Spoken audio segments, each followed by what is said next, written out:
जब कुदरत अपना रूप दिखाती है तो रूह कांप जाती है और ऐसा ही कुछ हुआ था फ्लाइट 571 के साथ। ये प्लेन एक बर्फीली पहाड़ी पर क्रैश हुआ, जमीन से हजारों फीट ऊपर। और इस क्रैश में जो पैसेंजर्स बचे रह गए उनके पास खुद को बचाने के लिए सिर्फ एक ही चारा था, अपने ही फैमिली मेंबर्स और यार दोस्तों का मांस खाना।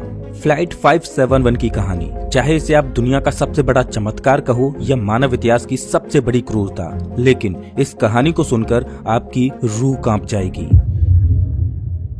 ये दिल दहला देने वाली कहानी शुरू होती है 12 अक्टूबर 1972 को। साउथ अमेरिका के यूरुग्वाई देश से एक चार्टर्ड प्लेन उड़ान भरता है जिसको चिली देश की राजधानी सैंटियागो में पहुंचना है। इस प्लेन में बैठे हैं रग्बी प्लेयर्स और उनका मैच देखने जा रहे हैं उनके फैमिली मेंबर्स, उनके रिलेटिव्स और उनके यार दोस्त। इस प्लेन में टोटल 45 पैसेंजर्स हैं जिनमें 9 क्रू मेंबर्स हैं। ये फ्लाइट 3 घंटों में अपनी डेस्टिनेशन पर पहुंच जाएगी, लेकिन रास्ते में इसको एंडीज की पर्वतमालाओं को पार करना होगा। लेकिन दुर्भाग्य से आगे चलकर मौसम खराब मिलता है। इस वजह से इस फ्लाइट को रास्ते में ही अर्जेंटीना के मेंडोजा शहर में लैंड कराया जाता है। ये फ्लाइट रात भर वहीं रुकती है और अगले दिन यानी 13 अक्टूबर को उड़ान भरने के लिए तैयार होती है।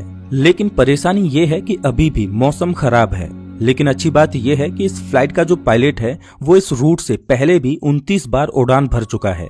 इस वजह से उसे पूरा आइडिया है कि इन एंडीज की पहाड़ियों को कैसे पार करना है। पायलट के कॉन्फिडेंस की वजह से ये फ्लाइट 13 अक्टूबर को दोपहर के 2:18 पर फिर से उड़ान भरती है।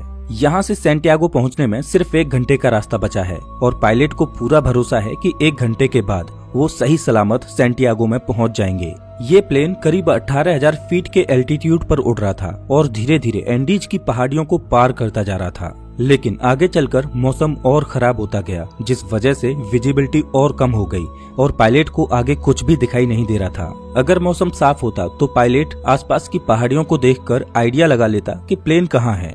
लेकिन इस समय तो पायलट केवल प्लेन के इंस्ट्रूमेंट्स पर ही निर्भर है। अब क्योंकि पायलट को पता था कि वो 1 घंटे में सैंटियागो पहुंच जाएंगे, इसीलिए वो अपनी लोकेशन का रफ आकलन करता रहा और 1 घंटे के बाद जब उसे लगा कि उसने एंडीज की पहाड़ियों को पार कर लिया है तो उसने सैंटियागो एयरपोर्ट पर एटीसी से प्लेन को लैंड कराने की अनुमति मांगी। एटीसी ने पूछा कि क्या आपने एंडीज की पहाड़ियों को पार कर लिया है?